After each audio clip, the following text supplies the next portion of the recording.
स्वतंत्र देण्याची लढाई होती. बीड शहर नगर परिषदेवर हा क्षीरसागर मुक्त झेंडा फडकवण्याची आमची लढाई होती. आणि त्या लढाईला त्यावेळी ज्यावेळेस आमचा सरदार फितूर झाला, काही चंद सिक्को के लिए फितूर हो गए, बरोबर आहे की अशफाक साहेब?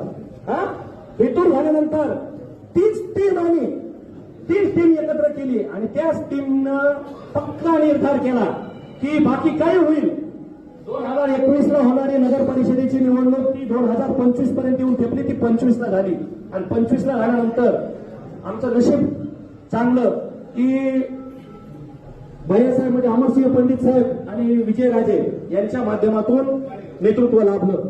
आणि नेतृत्व असं लाभलं की हा प्रवास सगळा सुरू झाल्यानंतर 2024 पासून नगर परिषदेची तयारी चालू झाली. आणि तयारी चालू झाल्यानंतर ज्या काही पद्धतीचे पक्षीय कार्यक्रम असतील, पक्षीय काही कार्यपद्धती असतील, ते फॉलो करत असताना विजयराजांसारखं नेतृत्व लाभलं, जे की पेशन्सवाला माणूस आहे, ऐकून घेतो, सगळ्याचं ऐकून घेतो, जी आमच्यासारख्या कार्यकर्त्यांना पाहायला मिळालं नाही याच्या अगोदर. आम्ही सगळ्यासोबत फक्त ते युगंधर आणि अगस्ते यांच्यासोबतच काम करायचं राहिलेलं, बाकी सगळ्यांसोबत काम केलेलं आहे. बरोबर आहे का रणजित? लय जोरात टाळ्या वाजल्या म्हणून म्हटलं.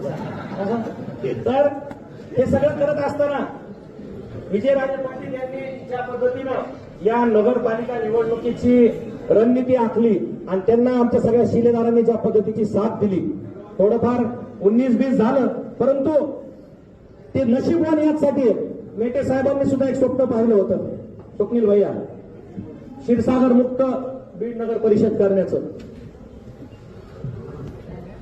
आणि ते स्वप्न प्रत्यक्षात जर पूर्ण करण्याचं काम कुणी केलं असेल अजितदादांच्या नेतृत्वामध्ये, तर ते गेवराईचे आमदार, म्हणजे ज्यांना राजकारणाचं अ ब क ड ही कळत नाही, अशा माणसांना ज्या गोष्टी त्या वालगाना ज्या केल्या निवडणुकीच्या अगोदर, गेवराईचं पार्सल केलं. अरे दादा येऊन बघ, ते माणूस छाताड्यावर बसलाय तर नगर परिषदेमध्ये आणि पार्सल कुठं गेले.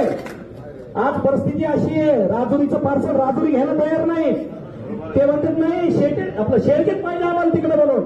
अशा परिस्थितीत अनिलदादा बरोबर आहे का? अशा परिस्थितीमध्ये हे निवडणूक पार पडली, ज्याला मोलाची साथ आमचे मित्रपक्ष असलेले आणि कायम आम्हाला मागच्या 2016 ते 2025 मध्ये कायम आम्हाला मदत करणारे अनिलदादा यांनी राजेंना म्हणजे